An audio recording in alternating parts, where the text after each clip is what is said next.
Repair smart. Repair fast. Repair hacks. Crowded. Unplanned. Unsafe. Water needs a path. When that path is blocked, everything floods. This is where we start the repair. For the day.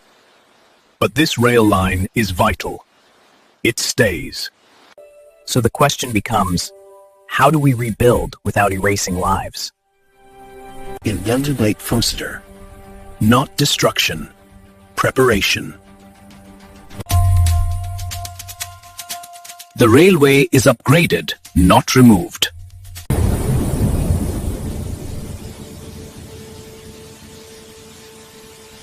Change doesn't start with towers.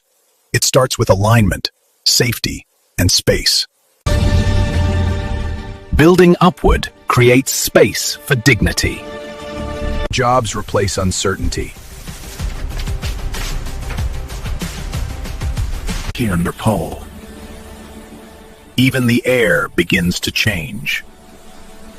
Factories. Movement without danger.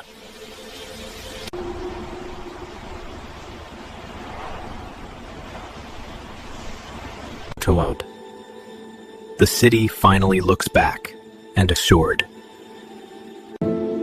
Change is possible when it's done right. See, but this is what intention builds. If you believe in real transformation, like this video, follow the channel, and share it with someone who believes cities can do better.